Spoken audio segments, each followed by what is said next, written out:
In our studios, we have a distinguished Ghanaian politician. She's an academic as well, a Pan-Africanist, who has dedicated her life to the pursuit of social justice, unity, empowerment across the African continent. She was born into the legacy of Ghana's first president, embracing her heritage with a steadfast commitment to continuing her father's visionary ideals. Her early life was marked by significant upheaval. Born in Ibri, in the eastern region of Ghana, her life took a dramatic turn when her father was kicked out of power due to a coup d'etat. Did this really impact her life in any way? Tonight, she will bear it all, only on Star Chat. A woman who earned a bachelor's degree in Arabic studies Starr 103.5 FM in 1991 and a master's degree in 1993 from the School of Oriental and African Studies, University of London.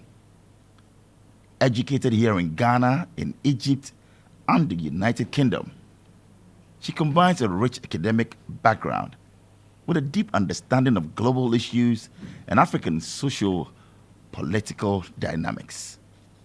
I must say that she transitioned from banking through to journalism, working with the Egyptian newspaper Al Aram, and then entered in 2008 the politics arena. She became the first woman to lead the Convention People's Party, CPP, as a chairperson. Her leadership of the CPP began in 2011, marking a significant moment for women's representation in Ghanaian politics.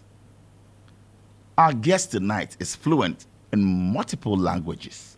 She speaks Arabic, Italian, English, Danish. I can go on and on. Well, she'll tell us all about it tonight, gracing our studios with her presence. I call her a trailblazer indeed.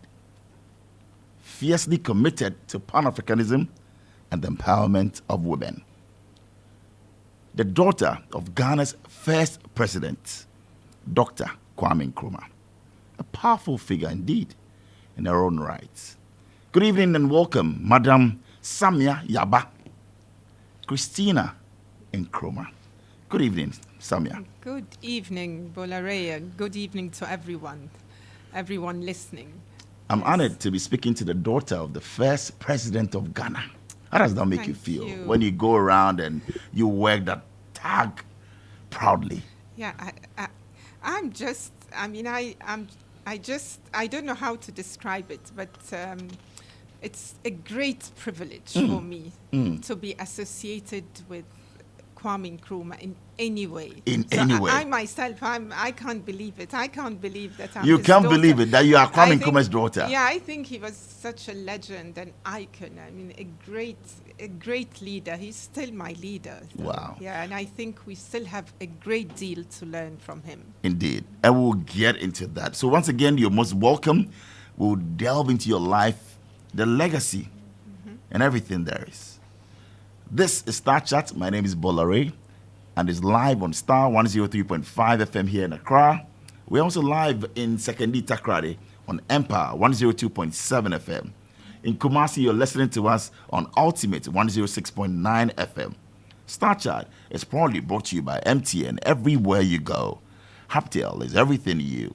Bills Quick Microcredits, Deftraco Woodlands, Star Assurance, and Top Choco. Taste, nutrition, and energy. Yaba, I love to call you that, you know. That's what our father called me. All right, let me be your father this evening. Yaba, do you speak any Ghanaian language? Any of the Ghanaian languages? You should see me struggling. With which one? I even have a tree teacher. Oh, So you have a tree. It's tree. Is it? Tree. Don't Not say tree. tree. What is tree? Tree. That's it. You have a tree teacher. I'm struggling with the pronunciation. So you can't even because speak it's a tonal- Ezema, where you come No, from. of course, they taught me They a taught few you. expressions Ebiamo. and words. Ebiamo. Yes, yes. You understand But, Ebiamo, yeah, right? Of course, it's a call for... We'll get into Jomoro and all of that. But how have you been? Quite well. Yes, well, good. Looking forward to the next few months. You look strong. You look well. Star 103.5 Yeah, I do, because I have good motives, and we I have love something that. to do. And you Yes, have good genes as well. You are nearing I think 60. so. Is that it? Nearly, I wish I'm over 60. Of course, I had to be kind. Yeah, I had to. You don't say that to a woman and all of that. But 60 plus, and you look so good. Yeah, some of us just defy age. You defy limits, age. no limitations. No limitations. Yeah. But I think it's And you said it all, because you have great conscience, you have good thoughts, and you're just happy. Yes. Is that what it is to Yes, optimistic, happy. But of course, there are other things that come into play. Yes, I meditate. You meditate. I pray. Okay. So there are certain things that strengthen your inner. You exercise? self. Not really. Not really. I dance a little. Okay. Belly dancing, Right. stuff like that. But I move. I'm active. You're active. I think if you are naturally an active person, so you just. A woman in motion, indeed, and everywhere. We'll talk about it. But clearly, let's start off with your father's legacy. And I asked you about that. Who was your dad? I mean, summarize it for us in just a minute. Who will you say? Politically speaking, a prophet. A prophet. Kwame Nkrumah, your dad was a prophet. Yeah, I believe so, because he saw well into the future. He organized. He wrote. He was a philosopher, organizer, and of course he led our country. He laid the foundation for what Ghana is today. And then, above all, he wrote everything, what he thought, what he believed in, and that's so important for the younger generation, because we can't say, if we are in doubt about anything at all that he did or said, read his books, and of course he gave us the guidelines, and I think the ultimate solution for Africans to attain our dignity, and that is for us to unite. And Kwame Nkrumah brought about that, clearly. Indeed. I mean, that's why Ghana came into being, not as a separate individual state, but as a Pan-African state, You believe he's the founder of Ghana? Or there are founders? Do you disagree with that assertion and claim that there are founders and we don't have only one founder? Yeah, absolutely. I believe without a shred of doubt that Kwame Nkrumah is the founder of Ghana. But having said that, I've always said that it doesn't matter if others disagree. And it doesn't mean that we cannot work together, because I believe the future for Ghana is for different forces, different political orientations to work together for our development and prosperity. So even though I hold my convictions very dearly, but it doesn't mean I cannot work with those who disagree with me. Right. Because we will never So what about those who will go on to say that, look, yes, your dad played a role, but indeed we have founders and not a founder of Ghana. Yes, we can work together, but let's set the record straight. Then I don't think, then we are not really looking at the facts. And then, Oh, you think those are not the facts? Yeah. Yes, I'm coming. Go ahead. Our father himself said that the independence struggle began before him, and true liberation, that's political, economic, cultural, will continue after him. So he was the first to admit that he didn't begin the independence struggle. But of course, when he came, he was a great catalyst with his thinking, his outlook, his Pan-Africanism. He came with a huge force inside, outside the country. And once he became the leader of the country, he laid the foundation for what is modern Ghana today. So everything we are doing, we are building on what he started, whether it's the motorway that we are going to repair and expand, or whether it's the Akosombo, the great dam that provided us with electricity for many years, before the sole provider, before we found oil, or whether it's even the cultural institutions that were set up to encourage us to look at things from an African perspective. The Institute of African Studies, the Ghana, even the film industry, almost everything. So you had the physical institutions and things like factories for our economic development, but you also had other institutions, cultural, that he set up for our spiritual and cultural and intellectual nourishment, which, and of course, as he said, because before a social revolution, you have an intellectual one. Right. So he laid a great emphasis on our thinking, and he wrote about it copiously, how we must reorient ourselves. We are no longer a colonized people, so we have to look at things in a different way, that yes, we can build our industries with other African countries. We can revise our educational system. We can do things in a way that is suitable to us and based on our context and culture, not just copying or importing philosophies and ideas from others. So I think he did lay the foundation for modern day Ghana. And the more I read him, the more I read our history, I have to come to that conclusion. But as I said, that debate is a sterile one. And I would love if we don't stop at that and keep on arguing with each other. We will never agree. It's a healthy debate? No, it's not a healthy debate at all. And I think it should be settled once and for all? No, I think it's not productive. Let me put it this way. And it should not be one of our priorities. But I also think that, it was settled very well, because now we have Kwame Nkrumah Memorial Day. Right, 21st of September, which is our father's birthday. But no other figure in Ghana has that. So I think we have settled it. In a way, we settled that. We've settled it in a way. So you are okay with the August 4th being Founders Day and then 21st September for your dad? That's because fine. He's part of the August 4th. That's right. But he has something extra in recognition of his, I think, sacrifice. Oh, what a way to put it. I love that. I love that. But you believe that Ghana has celebrated your family, especially your father, enough? And be sincere. Not our father, not enough. The day when his books become part of the curriculum, the day when his books are, read and people are familiar with his ideas, agree or disagree with him. Mind you, I'm not saying you should agree with everything he said or wrote, but we need to become acquainted with what he left us. Because what he left us is very rich. Starr we can debate it, we can argue around it, we can take things from it, reject others, but we have to become familiar with it, I think.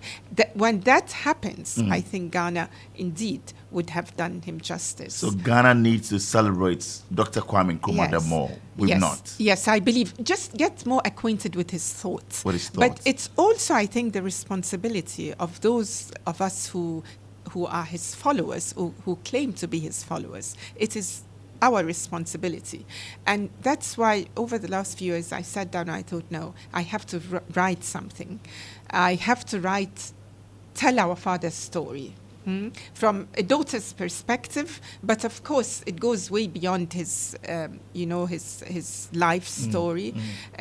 Many questions, many things that happened, the assassination attempts on his life, what we saw, what we heard, giving our mother a voice, what she went through, what the family went through somehow. And we are going to do, I'm very happy that my son Kwame, and a group of young people, and that's what is wonderful, is that the younger, not even my generation, the one after me, we are working on a TV series I was coming to that. I think Yes. that is long overdue. Isn't Why don't it, we have Valerie? a movie for Kwame Nkrumah? Now we should have a Absolutely. Netflix special Yes. on Kwame Nkrumah. Yes, so is we that a will do challenge it. that you're ready to take on? Absolutely, and we've started. Absolutely, and we will do it. A movie Be- on Kwame Nkrumah. Yes. Telling the whole story. I Yes, love that. indeed, because that's the one way of bringing the whole story to life. And you know, Nkrumah's story is an African story. It's a Ghanaian story. It's a story of Ghana, of Africa, of black people all over the world. Because, as you know, he forged very strong friendships with African Americans, Correct. Africans from all over the world, Africans not born on the continent. And it is that friendship, that understanding, working together, Dr. Du Bois, George Padmore, Martin Luther all- King, Malcolm X, Yes, and they were all here. Muhammad Ali. Yes, they were all here when the new Ghana, the modern Ghana was born, you know, and that had an impact on the civil human rights struggle, just as it had an impact on the freedom, the freedom revolution, the African revolution of last century, which was our independence from colonialism. Interesting, because you're bringing another perspective to it, that Dr. Nkrumah really was a force to reckon with, that he also influenced the civil rights movement, of course, getting these African Americans to also believe that, look, fight for that freedom and those rights in the U.S. So not just Absolutely. resonating in Africa, Yes. but he was out there in the Americas also, you know, making an impact. Because you mentioned being friends with Martin Luther. Now we have the W.E.B. Du Bois Center. Yes, we have Malcolm X. And all these people have documentaries. They have movies in their honor. Muhammad Ali visited and all of that. I think it's about time. It's for long Kwame Nkrumah. overdue. I should Long be able to overdue. walk to the Kwame Yes. Nkrumah mausoleum Yes. and be able to, yes, there might be some documentaries and all, but a real movie on Osajifo is needed. You need to feel him, and feel the times, you know, see it, and those were, they were incredible times. I mean, every African was proud. I mean, if you listen to or read Martin Luther King's sermon, Birth of a New Nation, you could just, he gave a sermon and you could feel, you know, his pride, Right. his happiness, just describing the whole scene. He was at our independence, Declaration of Independence, the eve of independence. He saw it all. And so it's Starr 103.5 that's FM. happening, that event that happened in Accra a long time ago resounded so loudly and had a very positive and strong impact on every black family in the whole world. Let's walk down memory lane. I mean, you were quite young when your dad was, you know, When his government was overthrown. Yes. Absolutely, yes. What are the memories that you have? What can you recall? Walk us through that period. You were how old? I was 60. So I was a few months short of my 6th birthday. We don't want to talk about age too much. I know. Yes, we I know, but that's fine. But yes, That's fine. Anyway, so I was a few months short of my 6th Sixth, okay. birthday. So I remember everything, of course. Oh, you do? Yeah, absolutely. Where were you on that day when that coup happened? And were you with daddy? Were you with family? Were Yeah. you whisked away somewhere? Tell Okay. us. Our father mercifully was out of the country. Yeah, he was on his way to Hanoi, ironically, to broker a peace deal between Washington and Hanoi. So he was out of the country, but mother and the three of us were here in Flagstaff House, which is very, very close to Jubilee. I mean, it's almost the same grounds. So, and it happened in the small hours of the morning. And there was a gun battle in Flagstaff House. So what woke us up were the gunshots. Oh. So that was very scary. I was crying, our younger brother was crying. Of course, we were in shock. But our mother handled it very well, I think. Looking back, thinking of those moments, she was very strong, courageous. She asked us to pray, and she encouraged us, saying things like, even if they fire at you, nothing is going to happen to you. So at that moment, your mom knew that it was a coup d'etat, and then absolutely. And there was a fierce gun battle on the grounds in the garden of Flagstaff House between the coup soldiers and the presidential garden.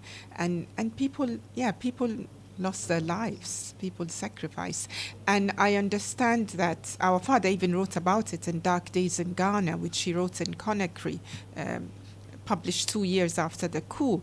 But it was told to me by others, including Colonel Zanrego, who was the head, I think, of the presidential guards, that they, at a certain point, because at a certain point after this, the relentless gunshots we were hearing, suddenly there was quiet. Right. And apparently the coup soldiers, when the fighting dragged on, then they said that if they are not going to surrender, the guards, they are going to enter Flagstaff. They are going to harm Kwame Nkrumah's family. And this is what made the presidential guards lay down their arms. And that's how the fighting ended. Wow. And of course, some died, many sacrificed their lives. And anyway, we are ordered to leave the house. We'd taken nothing. We were on our T-shirts. You didn't take anything we from did the not, house? We did not. I mean, from the presidential palace. And yeah. where were you taken? Were you taken to the airport or to a secure place? We were taken to different places, Burma camp, here, there, sitting on the floor, ordered around by the soldiers. Nobody harmed us. So that was, I remember distinctly. They were even, they appeared to me to be terrified, young men who were terrified and waiting for instructions. FM. And so we were not harmed, but we ended up anyway in the police station, the police headquarters, Okay. yes, just around the corner. And of course the Egyptians came to the rescue. The Egyptian ambassador came to meet us at the headquarters, police headquarters, and an Egypt Air flight came to take us at the end of the day, in the middle of the night. That same day, indeed. In the middle of the night. Yes. And mind you, that was another thing, thanks to our mother, who made that call very early in the morning at dawn, before the lines were cut off, asking the ambassador, Egyptian ambassador, to send a message to Cairo that she wants to get out of the country safe with her 3 children. And so it happened. So, so it was a traumatic, incredible I mean, day. I can imagine for a 6-year-old. Yeah. I hear there's a bunker, or there's I don't know, an underground from the Flagstaff House to the airport. Is that true? And did you get to experience it? We went by car. We went on the road. I you doubt wanted it. to do- you doubt I'm it, not right? sure. No, So, I okay. doubt it. I don't Because think you that's haven't true. lived at the Flagstaff, I just wanted to Yeah, I don't ascertain the think so. veracity or otherwise. No, of it was a bungalow. Actually, it was quite a simple house. I mean, quite simple. That There was were very even simple. 3-4 rooms. No, it was not a grand okay. palace or anything. Wow. So no, I don't think there was any bank. So then that's rumor. Then you were taken to Egypt. We'll come Yes. to that, but Yeah. let's talk about you transitioning from being a banker, was it?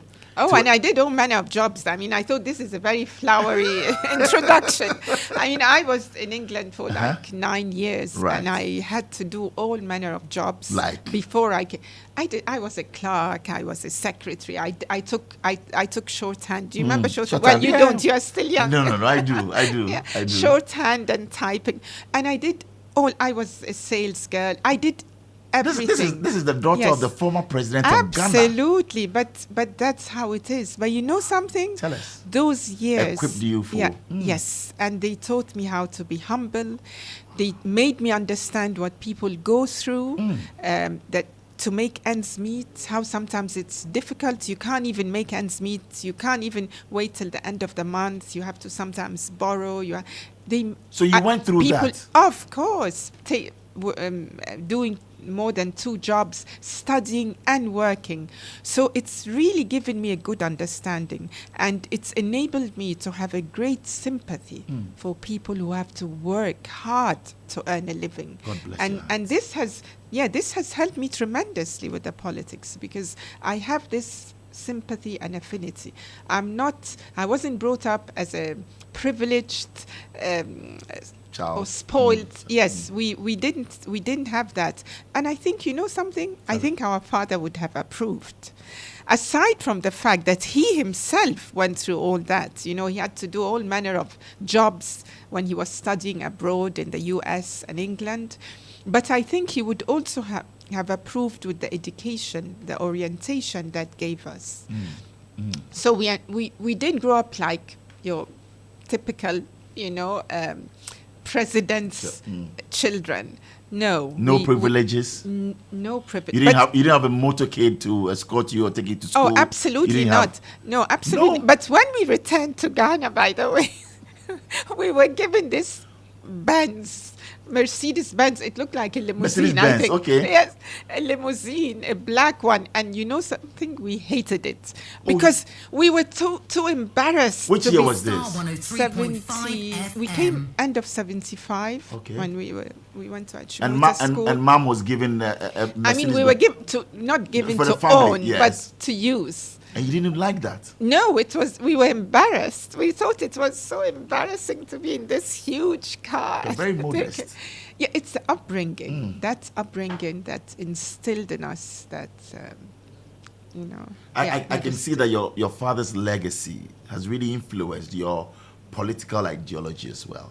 Do you still consider yourself a member of the CPP? I learned just about some days ago, a week ago, you denounced that you are no more a member of the CPP. Is that true?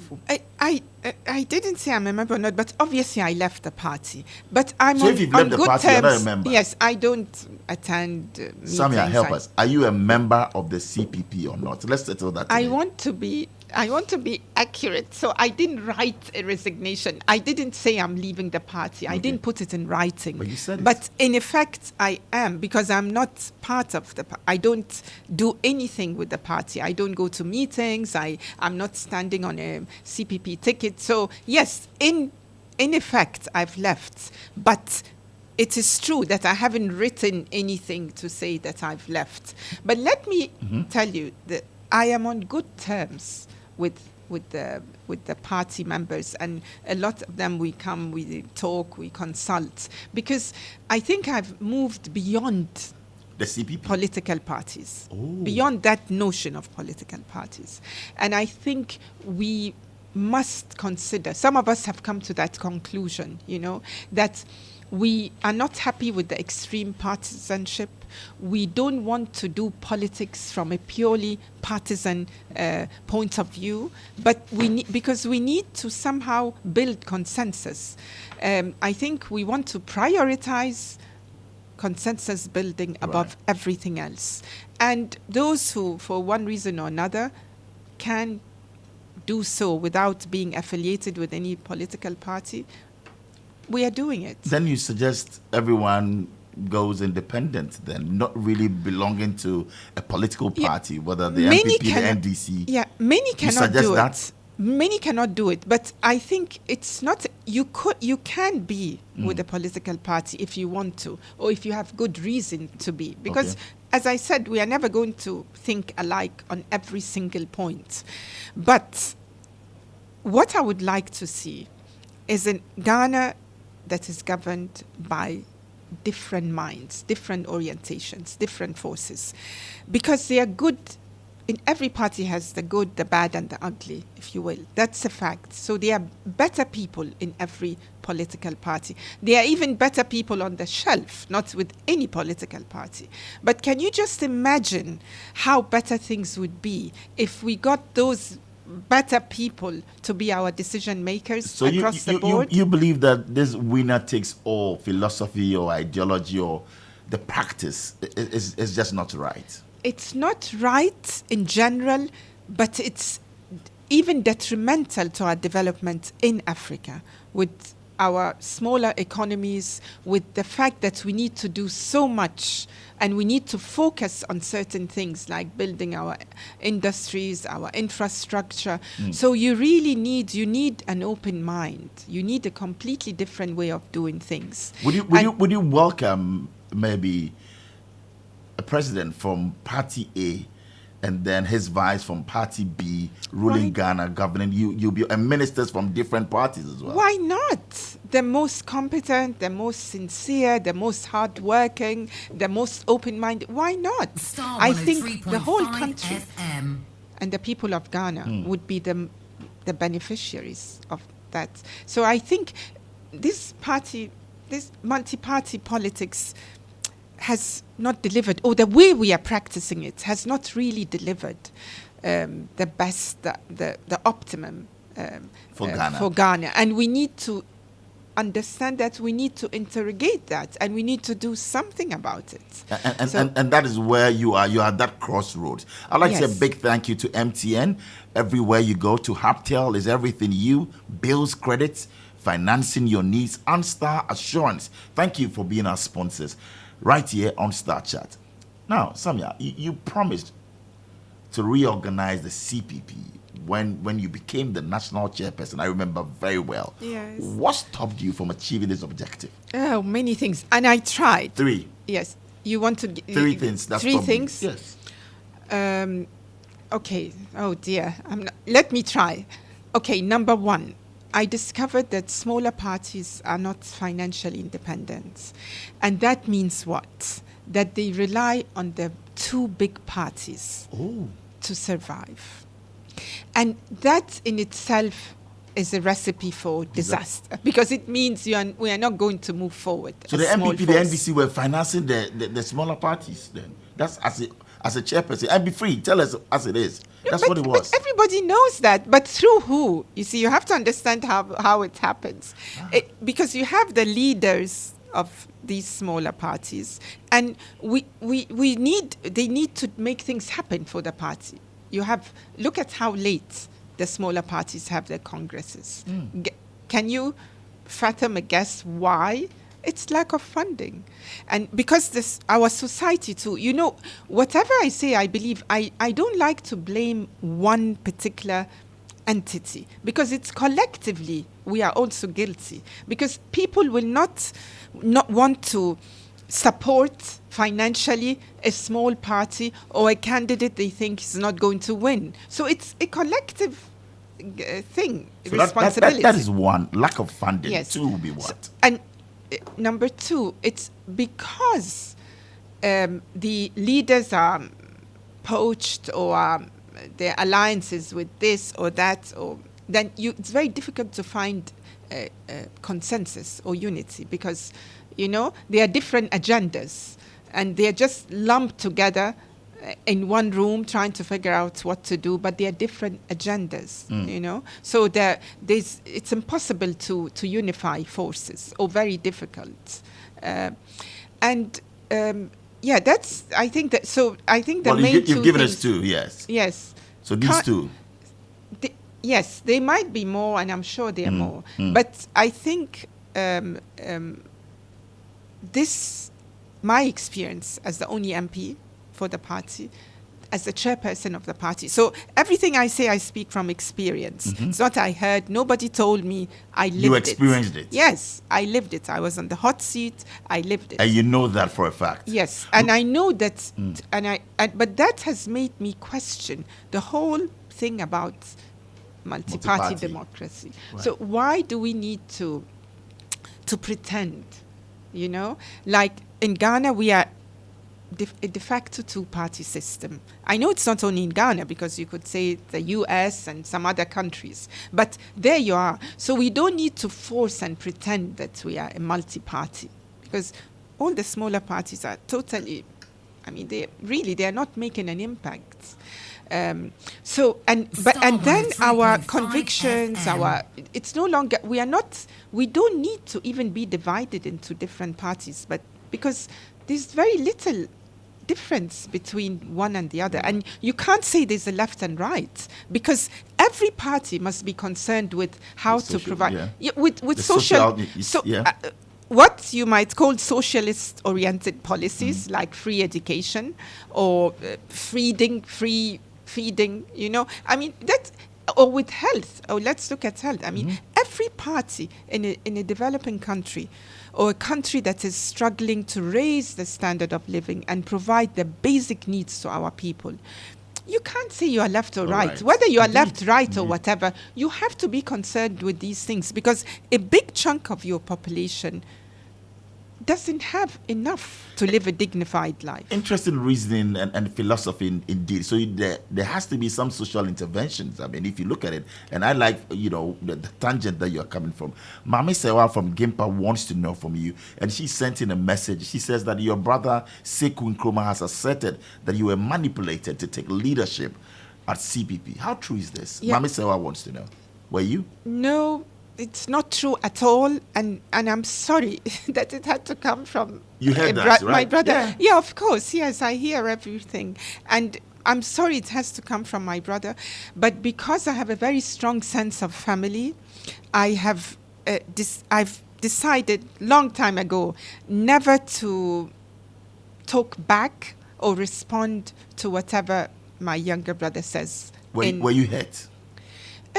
Yeah, I was a bit hurt, yes. I have to admit it, because if it comes from a stranger, it's okay. But when it comes from someone close who's supposed to protect you, and, you can disagree, but we don't need to put each other down. But this is the way life is.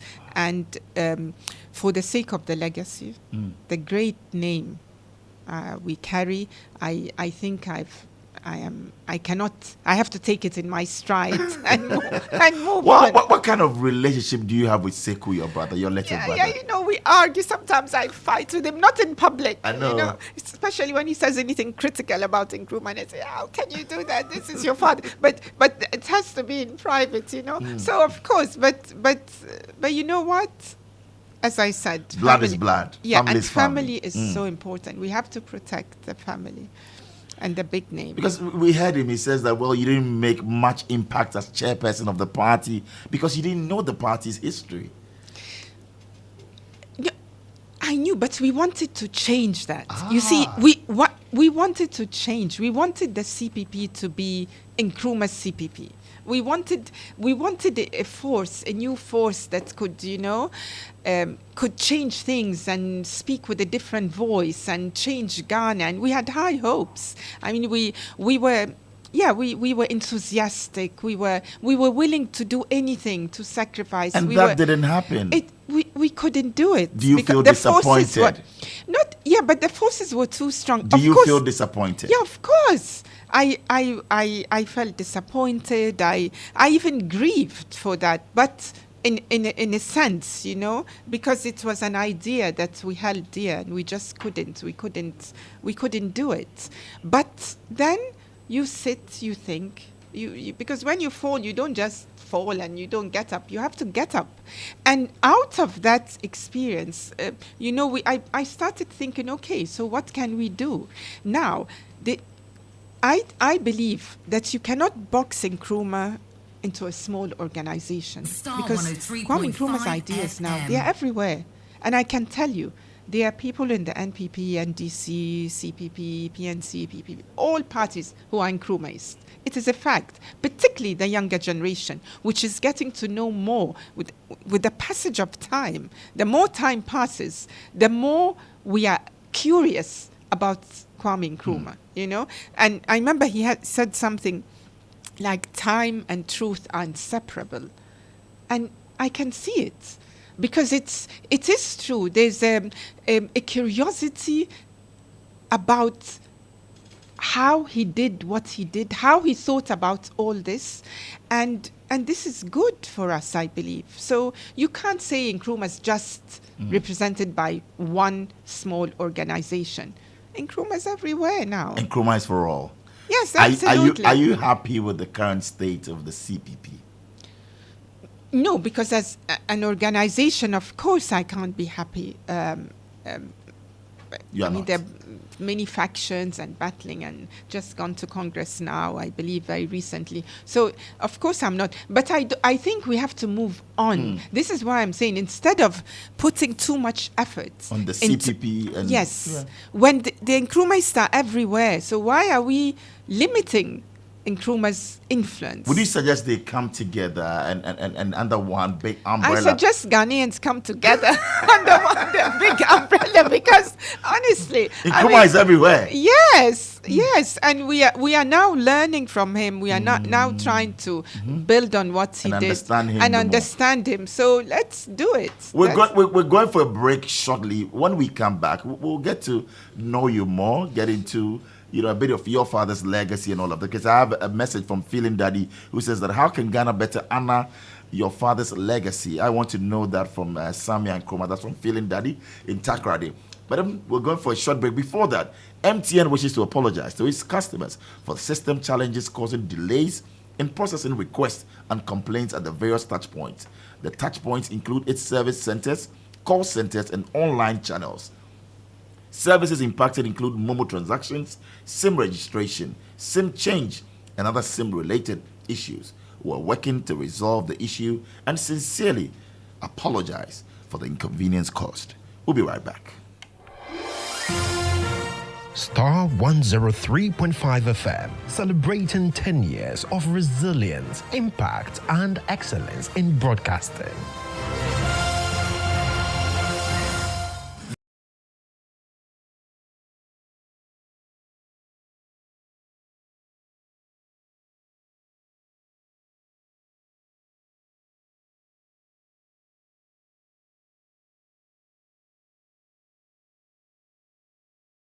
You're welcome back. You're on Star Chat. My name is Bolare, and our guest is right here, Samia Nkrumah. Samia, welcome back. Thank you. And a lot coming up, so we'll save that and we'll go to Jomoro soon. But before that, sometimes buying your car insurance isn't the problem. It is when you forget to renew it and then you get into trouble with the police or an accident. Instant car insurance is now on Haptel, so go ahead and get your instant car insurance sticker anytime. No long things. Just install the Haptel app. Enter your car number for your instant insurance sticker, and there you go. Haptel is everything you. And for 15 years, Quick Credit. Well, your trusted partner in micro lending. And these guys are doing wonderful right here in Ghana. Empowering lives, making dreams a reality. And today, we're excited to announce a new age. Quick Credit is now Bill's microcredits. Still committed to serving Ghanaians and changing lives. Bills is here to show you that everything is possible. So join us as we embrace a brighter future. Bills, financing your needs. Later on, I'll be telling you about Starr Assurance, Top Choco, and some great news from MTN. Samia, let's get into Jomoro constituency. You won that right. in 2008. That's right. That's right. Yes. You became the member of parliament. Yes. Tell us about, that time. You getting into the constituency, you come in, everybody knew, yes, that energy. But after that, you failed to recapture the seat. That's right, yes. I was, so I became the member of parliament 2008, end of 2008. And 2011, I became the chairperson of the CPP. So by 2012, I had great responsibilities. I was member of parliament and also the chairperson. And of course, I think there was a concerted effort because I was too independent-minded, Oh. Yes. So of course, I think there was a concerted effort to remove me. To get you out. To get me out, absolutely. Because they thought you were too independent and not representing the party's views and Oh, no, I don't mean that. I mean, generally, the political... I was not... Okay. Yes. You're a regular politician, if you want. Yes, the NDC was in power and I wasn't aligned with it. I wasn't aligned with anyone. And, so I was really on my own. Okay. And the party was, of course, struggling. So it was... Everything came to a head. I was battling in my constituency to retain the seat. Okay. I was battling to do something for the party. Oh. So I think everything came to a head. Potpourri of things, of issues. Yes. List 5 things that you did for the people of Jomoro, Samia. Oh, 5 dear. things. Oh, more. First of all, social intervention. I made a point of raising funds to do lots of social intervention projects and collaborate with NGOs, and so I did so many things. Almost every community social benefits, interventions like mechanized boreholes, classroom blocks, clinics, and these are there for us to see if we should visit. Absolutely. And I continued even after I left. I continued. I mean, right now we are even doing a few things. I did all this because I wanted to demonstrate that you don't only rely on your common fund and things, from government funds, but you can also do more. So, and I even, when I was in India, I lobbied for this $1 million vocational to build a vocational training center, and we were far advanced by the time the elections came. There were correspondence between the Indian foreign ministry and myself and the district, and so we could have. I mean, we could have done many things, and all this when I was quite inexperienced in Ghana as a politician. And so imagine if I had stayed on with gaining more experience, expanding my network and doing other things. I mean, I have great hopes and great potential, I think, to make good things happen in the Jomoro constituency. And I do it out of conviction because I believe it's in rural Ghana that development has to happen. And the day that happens, I think things in the country generally, because that's where you have the wealth, that's where you have the land, that's where you have, the natural and mineral wealth that you can use. So even as we speak, I even got this opportunity to be able to start. We haven't started yet, but we'll start construction very soon. A coconut processing factory to make virgin coconut oil, to produce it, and activated charcoal and carbon and other things. And I think these are the things that will make the district, it's a municipality now, municipal district, have increased economic activity and encourage others to come and go and do things, and because that's what you need. You need to somehow excite people and the economy of these of rural Ghana, which is really our wealth. Indeed. Well, I asked for 5 and you mentioned social interventions. You talked about mechanized boreholes and building health facilities. Now you've said that you want to build scholarships, soft loans. I mean, I've even forgotten. You did everything. We did so much. Yes, we were so enthusiastic and, ready to explore everything. And that was when you weren't even experienced, which is why you're saying that you were going back. Are the people of Jomoro clamoring or yearning for your comeback? How is it like on the ground? I believe so, because, I mean, even the main contenders, we'd all done the NDC, NPP candidates and myself, we've all done 1 term each, and it's very easy to compare. I mean, nobody's fresh, so nobody can just make promises without people knowing, okay, you've said you do all this and you haven't done this and this. And so, I think the dynamics are good from my perspective, because you can judge us by our track record and what we did. We will be monitoring. We will be monitoring. You have to. We'll follow you with our news team. But it's also a beautiful place. Okay. Yes, it might be underdeveloped, but you have these beautiful beaches. Sell Jomoro to us in a minute. Oh dear, the best of Ghana, because you have the beaches, untouched, beautiful. I mean, the ocean is all there for you, and then you have the Ankasa reserves, you have the Stilt village. So even from the Fort Apollonia, from even a touristic point of view, there's lots to see. But for me, nature is the best thing. And of course, now there's talk about the petroleum hub, the first phase, and I think the district, it's a long strip.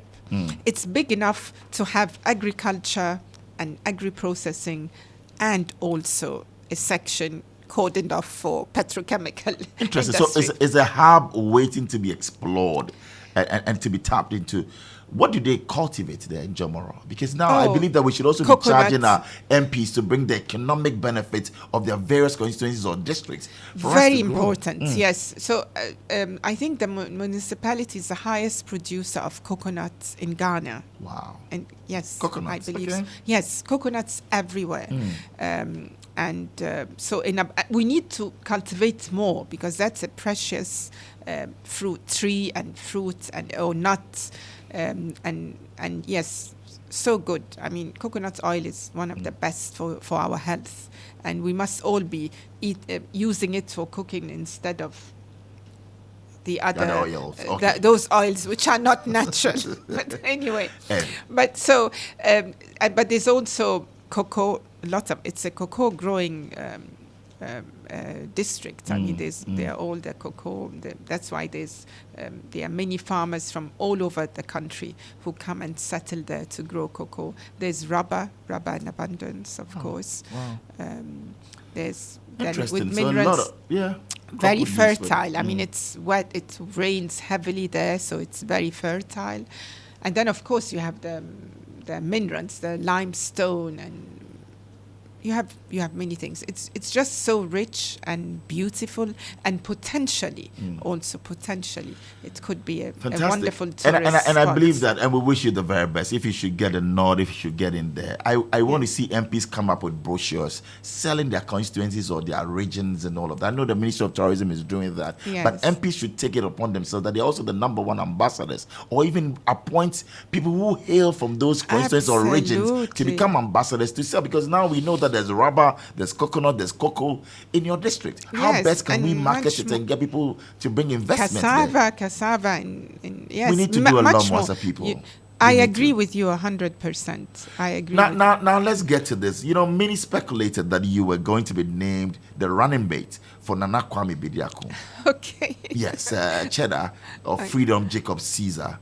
Great news and all of that. Did he reach out to you about this? Tell us for the first time. Yes, Cheddar did, yes. But I told him that I've invested too much in Jomoro, and I believe the Nkrumah's tradition must be represented in Parliament, in our decision-making, that decision-making body, because as it is today, it is not with that clarity and conviction.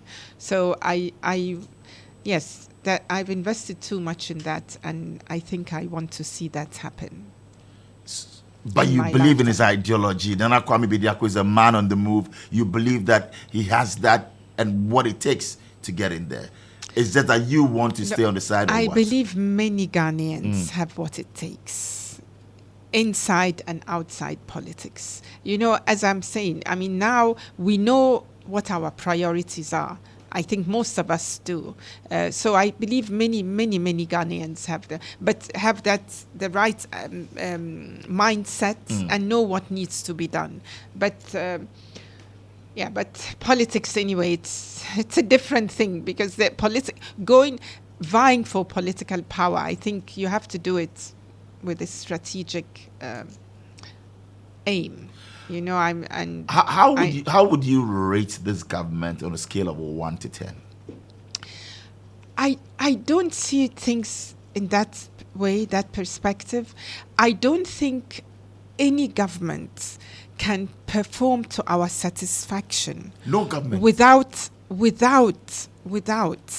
seriously taking up the challenge of working with other African governments. You see, our father wrote about this extensively, and I believe, as someone who was in power of some sorts from 51 to 57, leader of government business, then prime minister 57 to 1960, and then president from 60 to 66, who oversaw so many projects and development.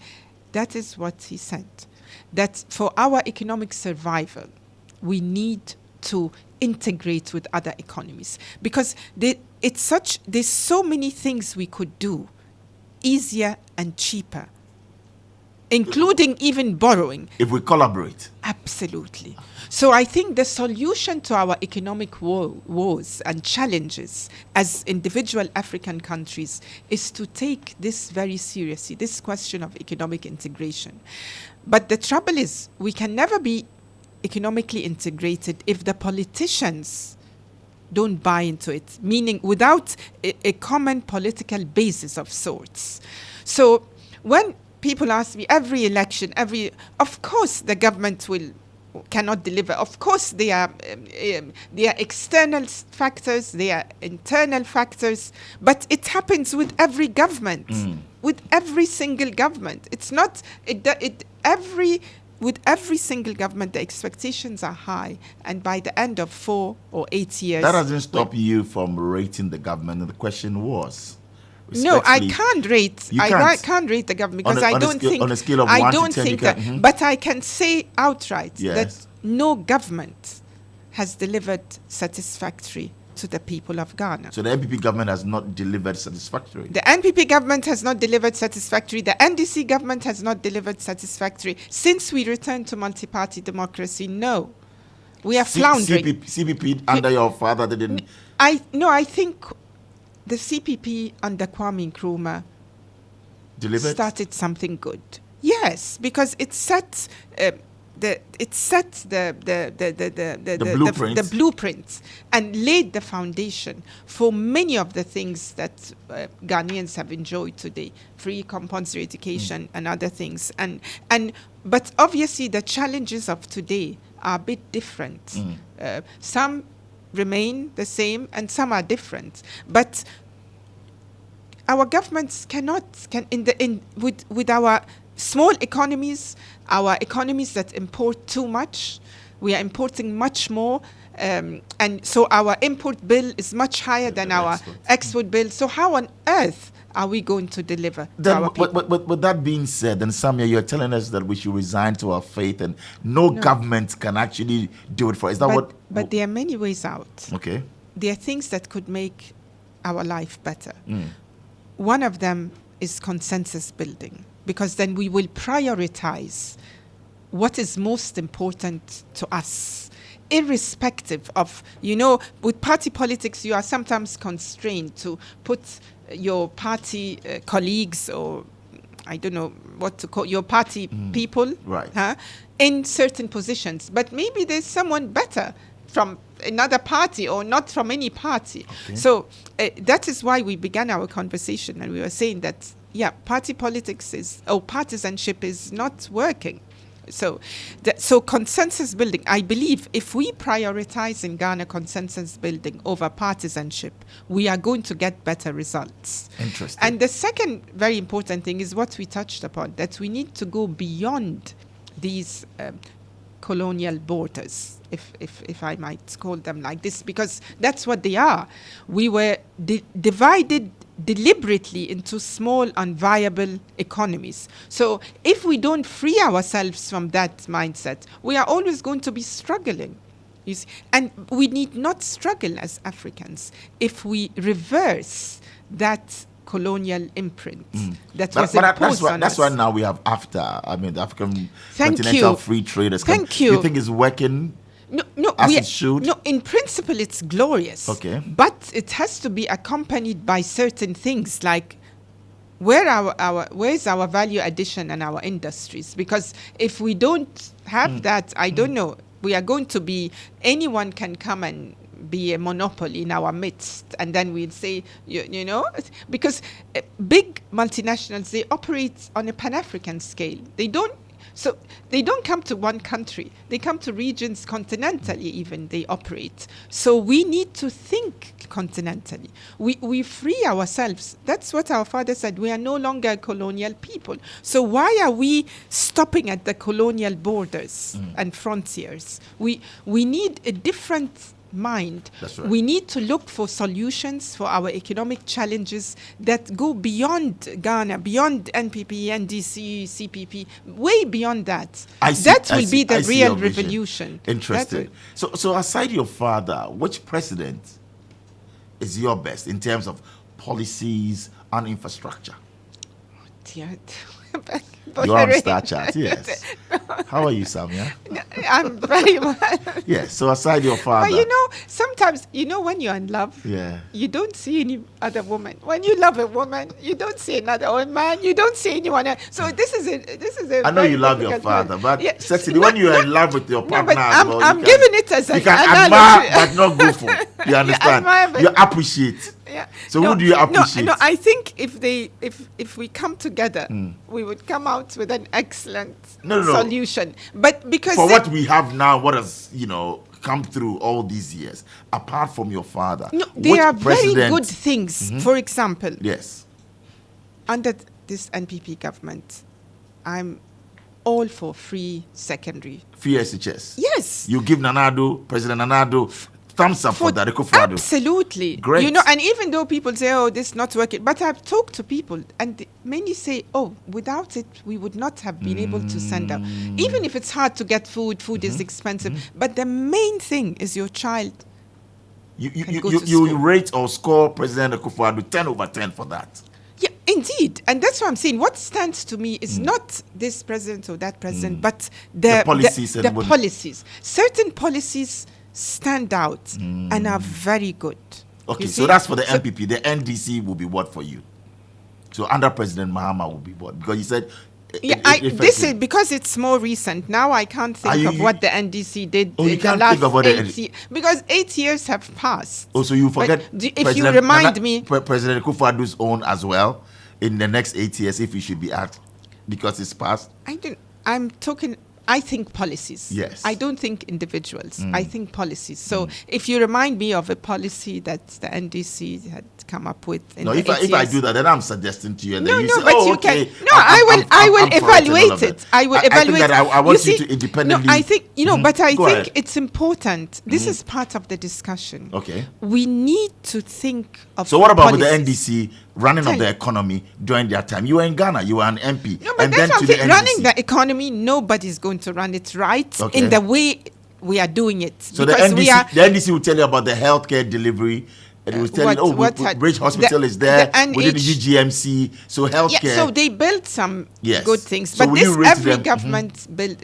And the hospital is a good thing. Okay. The national health insurance, it is good, but it's not enough for what people. If people get seriously ill, they can't afford it. But for very basic things, that's something in the right direction. Okay. I don't know whether that's NDC or NPP, but I can only tell you. You see, I don't think NDC, NPP. Right. My mind is not wired that way. I think of policies, priorities, and what is good for Ghana.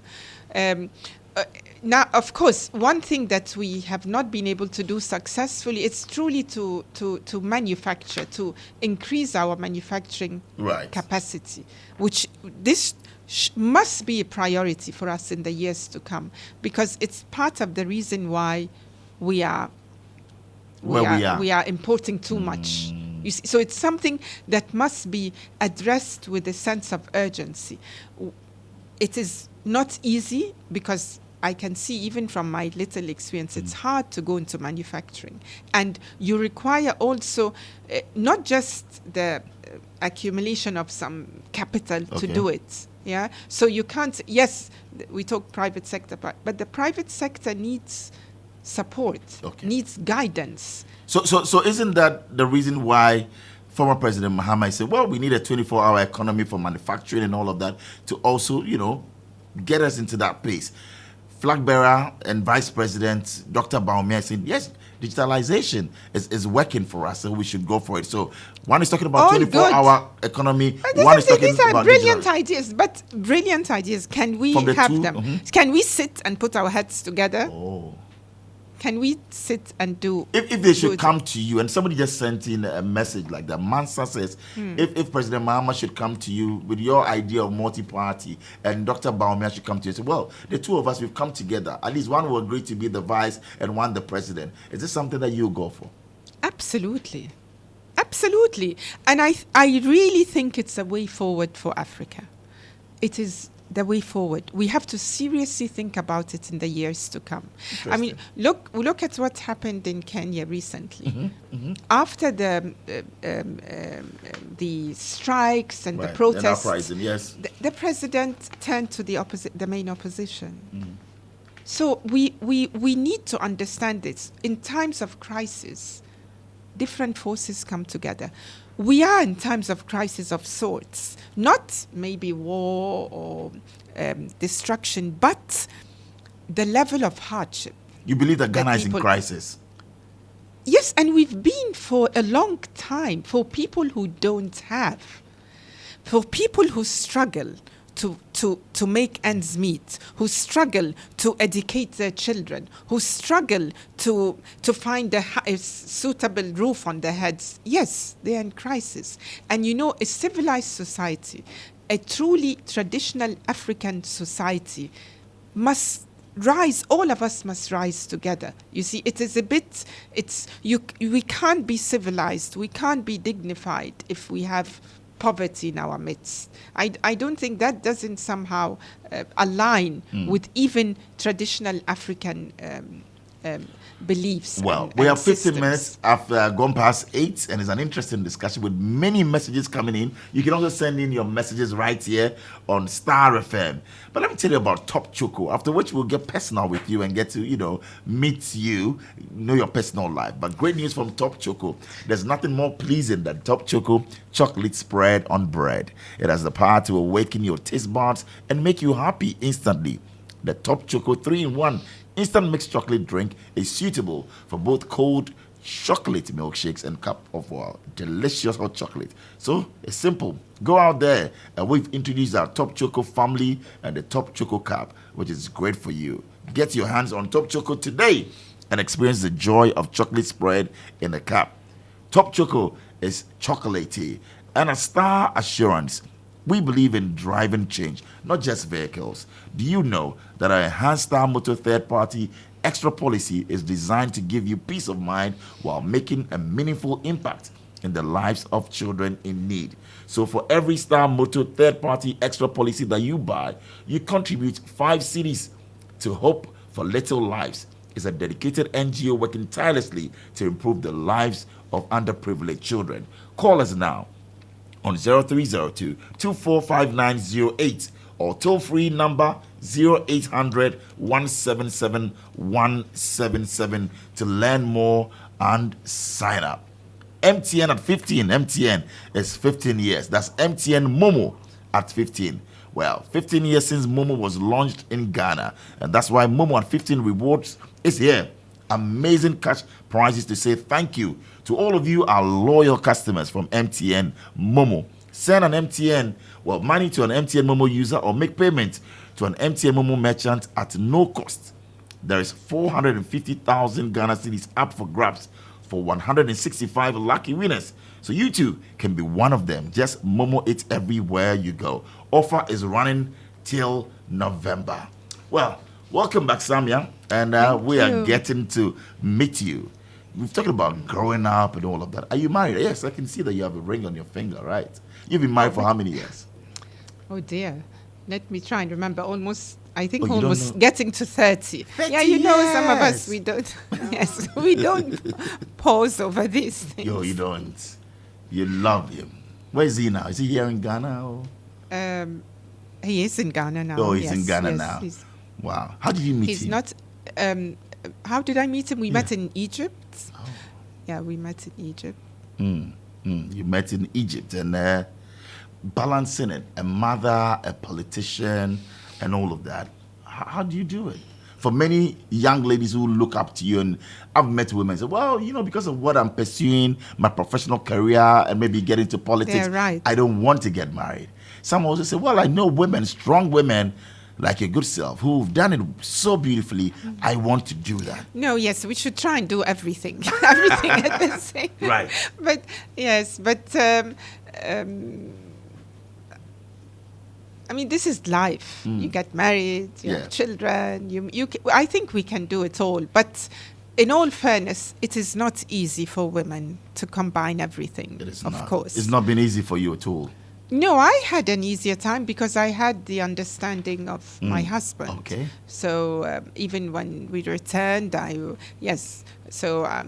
he was the main, let's say, caregiver. So it depends. If your family understand what you are doing and the importance of it, I think it makes it easier. yes. So if the husband understands, man. If the husband, I think if your family, not just your husband, but even the support, system. You need a support network, yes, or system, like you are saying, around you, and then it makes it easier for you to do these unconventional, because politics, like some other activities, it's a bit unconventional. There's no night and day. You are 24 hours doing campaigning when it's campaign time. Right. So you need your family's understanding. How many children? Okay, I'm a bad African woman. So I have only Kwame biologically. Okay. But I have other my brothers. I think children are. That's right. My children. Still yes, I'm children. close so with you all have of Kwame them. and all yes, of that. Yeah. And I hear you love music as well. Who's your favorite Ghanaian musician? Oh dear, do I love music? I love music, but I love we have plenty of good ones. Who is your favorite Ghanaian? Yes. Stoneboy is one of them, and many others. Maybe you give us three. Stoneboy and who? Oh dear, Bolere, why are you making my... You're Ghanaian. You're running for office. Yes, you love your people. You love the music from Ghana, and you love your Afrobeat. So I'm asking you. You mentioned Stoneboy, and who? Give us three names, Samia. You don't know your Ghanaian music. You can't think of any Ghanaian musician. No, but I don't only listen to Ghanaian music. Okay, give us three foreign music. I listen to music in general, okay. But from Egypt. You said. Oh, even from Egypt, yes. Why not? There are excellent singer. There's a singer who passed on many years ago, but I think she's brilliant. Egyptian. I think even if you don't understand, you love the music. You will. Yes, it's mesmerizing. What's her name? Her name is Kalthum. She was very old and still singing. So it's nothing to do with looks or youth or beauty. It's just the voice from the heart. But you said I love music. I think I'm just a moderate music listener to music. Do you get to hang out somewhere? Is there with friends? Yes. I believe in friendship. I have very good friends. I believe in friendship. Yes, that's another thing. Family and friendship. Some favorite hangouts here in Ghana. Any place that on a good day we'll get to catch Samia Nkrumah. What you mean, like a club or something? Restaurant or lounge or club? I don't do much of that. But restaurants, yes, from time to time. I love to eat. Oh, you love to eat? Good food. You love to cook? Yes. Oh, I don't get to do it all the time, but I love to cook, yes. Oh, our mother sent me to the kitchen at the age of 9. Wow. So, yes, we were brought up by the old-fashioned mothers who insisted that a girl has to learn how to cook. Age 9, you were in the kitchen? Yes, because mother said she learned how to cook at the age of 9, so I have to. My wife has sent our daughter, who is 10, to the kitchen now. And I thought that was too early, but it's fine. I was rebelling and crying and thinking, why are the boys playing? But today I understand. Off. Yes, of course. Ghana versus Egypt, a football match. Oh, who would you support? Oh, dear, I have to support Ghana. No, you have to. It's just because you're running for office or... No, because you know something... Mom is from Egypt, remember? Of course. And Egypt is in my heart. Yeah. But we've always identified as Ghanaians. Yes, more than Egyptians. More. That's how it's been. Maybe even as I grow older, then I can say, okay, I'm half. I belong to both. But actually growing up, so... Yeah, we just, maybe it's the influence of our father, what he was doing, and Now I have some fiery... But they are both African countries anyway. Certainly. I have some fiery questions for you, and I just want your take. I mean, is a pick... Go ahead. Yes, go ahead. Choose the easier one. President Mahama versus Baumia. Any day, who will you go for? Oh, no, not... Look, I don't... You said I should fire out. Yes, but I don't... So what are you afraid of? No, I'm not afraid, but I don't want to get caught up in this NPP, NDC thing. No one is being caught up. Why? No, because I think it's another... You should be able to stake your claim and say, it's another unproductive discussion. Because that's what people are longing for. Are you NPP or and But we have them as political label parties. you? Yeah, but And we are saying multi-party. Yeah, we are saying let's change that. So I'm not interested Rollins in or these kind Kufuor, of. in terms Oh of dear, governance, there we go leadership, again. I mean, leadership, governance, Rollins or there Kufuor. we go You again. experienced what? Yeah. Ooh. There we go again. Ooh. No, but let me say that I'm not really. I don't think the military should govern. Yes, I don't think the military should govern, and yes, I don't. On that note, I know who you go for then. On that note, reggae or high life music any day? Oh dear, but they are both beautiful and they express a certain. You are a diplomat, you know? No, because they both fulfill a different function. Reggae or high life any day? Which one would we? I refused the either or. You see, you want the winner takes all. Folare, you are as guilty as every other. Really no. I'm just asking because you should have a preference. There's nothing called No, you should have a either preference. or. No, Really? no. Oh. You can sometimes because this is the winner takes all mentality. That it's either this or this. Okay. But why can't it be both? Fufu or jollof? Oh, that's fufu without question. I'll tell you. So you see, then you are also taking sides. No, then. no, That is because- not winner takes all. No, That's winner takes no, but all. this then. is You see, I got you food. there. I love food, But politics you don't love. You love politics, No. Samia. Jollof, you have to be a very good cook to do it well. Are you a good cook?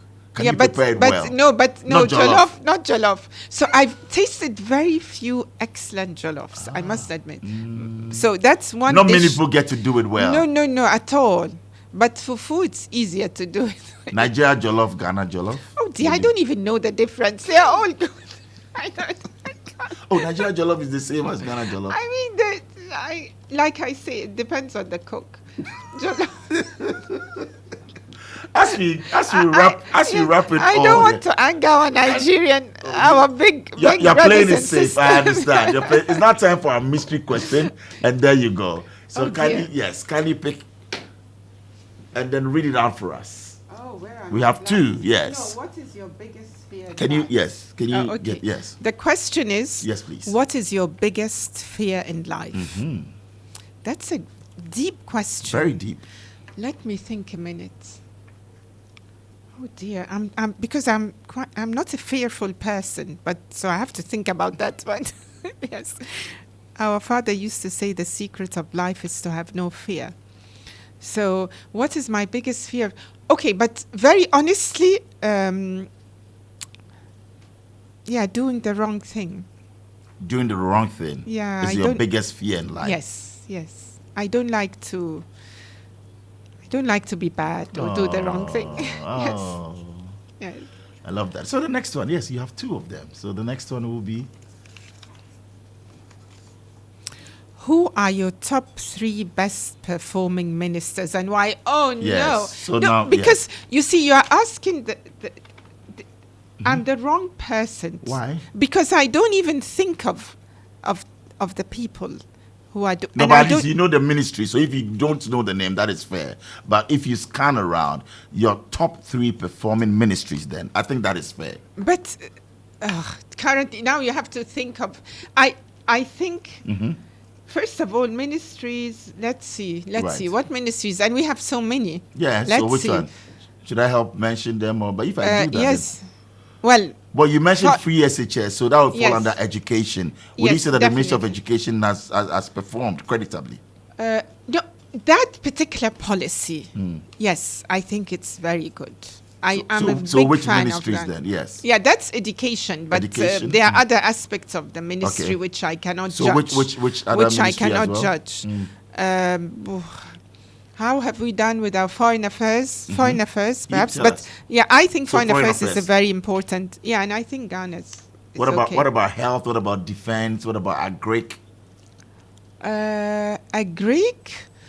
Okay, a Greek, I have to study more because honestly, I think farmers, I think there's a lot more we can do for our farmers because really, they work so hard. When I saw the cocoa growers with my own eyes running down hills with that huge sack, I mean, these men are so strong because you could see their muscles, the legs, shoulders, and I thought, what It's not a job because this is their life. But I mean, yes, what a job to do in life. So, and then when you see the small plots of land, I think our farmers seriously need help. They need help. We indeed. need to focus. We need to focus on. But that's not even the ministry, because that's the whole of Ghana. We have to decide. You know, we need to feed ourselves at least 90%. So I think it's one of the most important ministries. I don't know about best performing, but it's one of the most. It's top, Right. top. It As will be we top ministry wrap on our it, ministry. Ola, tell us your candid opinion on Galamsey. I've thought hard about it. I've seen it. I've seen it even sometimes when I'm moving around. My heart aches for young people who don't have anything to do, who want to get married, have children, they cannot. My heart aches for them. At the same time, of course, my heart breaks for our land because I'm a bit of a naturalist, and I believe our strength is the goodness of our land, because ultimately that's what we eat, what we breathe, what we drink. So it's when I say something about Galamsey, I say it with a great deal of pain and a sense of responsibility. And I think the first thing I will do is we have to prioritize alternative livelihood for those who are engaged in it, because I can see their point so well. You know, I can see that if you are desperate to live and there's nothing in front of you but Galamsey, you will do it. So I can see that clearly.